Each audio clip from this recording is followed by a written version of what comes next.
अस्सलाम वालेकुम एवरीवन। अगर आप चाहते हैं कि आपकी पलकें भी ऐसे ही लंबी घनी खूबसूरत हो जाए तो आज की वीडियो आपके लिए है। बहुत ही सिंपल सी दो मैं आपको रेमेडीज़ बताऊंगी जिसको यूज़ करते हुए आम चीज़ों के इस्तेमाल से अपनी पलकों को लंबा घना कर सकते हैं। जो इंग्रेडिएंट्स हमें चाहिए उसमें फ़र्स्ट जो है दैट इज़ वैसलीन, हर घर में अवेलेबल होती है। इसके अलावा जो दूसरा इंग्रेडिएंट हमें चाहिए दैट इज़ कैस्टर ऑयल। दो टिप्स हैं, हम टिप वन की तरफ चलते हैं। टिप वन ये है कि जी आपने कोई भी वैसलीन जो है वो अपनी फिंगर पे लेनी है और उसको आपने अपनी आई लैशेस पे रोज़ रात को सोने से पहले बहुत लाइट हैंड से रब करना है। ठीक है, बहुत लाइट हैंड से रब करना है क्योंकि आप लोगों को पता है कि आई लैशेस का एरिया जो है वो बहुत ही सेंसिटिव होता है। इसको अगर आप डेली बेसिस पे करेंगे तो बहुत जल्दी आपकी आईलैशेस की ग्रोथ स्टार्ट होगी।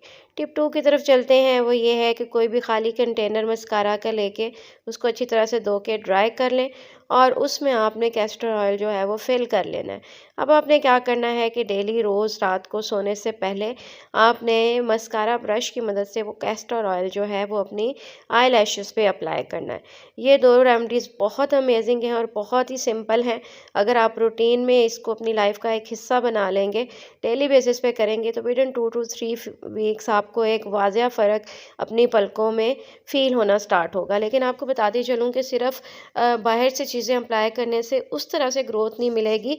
साथ साथ आपने इनटेक का भी ख़्याल रखना और इनटेक में बहुत ज़रूरी है कि आप प्रॉपर विटामिन्स, मिनरल्स और प्रोटीन्स लें। उसके लिए फ्रेश फ्रूट्स की आपको ज़रूरत होगी, फ्रेश फ्रूट्स जूसेस की ज़रूरत है, जो ना सिर्फ हमारे बालों के लिए, हमारे आईलैशेस की ग्रोथ के लिए, बल्कि हमारी हेल्थ के लिए बहुत ज़्यादा इम्पॉर्टेंट है। ठीक है, हम लोग अपनी बाहर से तो अपनी स्किन का, बालों का, हर चीज़ का बहुत ख्याल रखते हैं, लेकिन इनटेक में हम लोग बहुत कमियां और कोताहियां छोड़ जाते हैं। जैसे आजकल हम जंक फूड खाते हैं, मतलब हेल्दी फूड नहीं लेते, जिसकी वजह से हमें ये प्रॉब्लम्स फेस करना पड़ती हैं कि हमारी स्किन अच्छी नहीं रहती है, हमारे आई लैशेज़ जो हैं वो गिरना स्टार्ट हो जाती हैं, बहुत घनी नहीं होती, हमारे बाल हेल्दी नहीं होते। तो ये सारी प्रॉब्लम्स इस वजह से आती हैं। ठीक है, आई होप कि आज की वीडियो आपको अच्छी लगी होगी। अगर आप मेरे चैनल पर न्यू हैं, चैनल को सब्सक्राइब कर दें, लाइक एंड शेयर कर दें और बेल आइकन जल्दी से प्रेस कर दें ताकि इस तरह की इन्फॉर्मेटिव वीडियो का नोटिफिकेशन आपको टाइमली मिलता रहे। मुझे दुआ में याद रखिएगा, अपना बहुत ख्याल रखिएगा। टेक केयर, अल्लाह हाफ़िज़।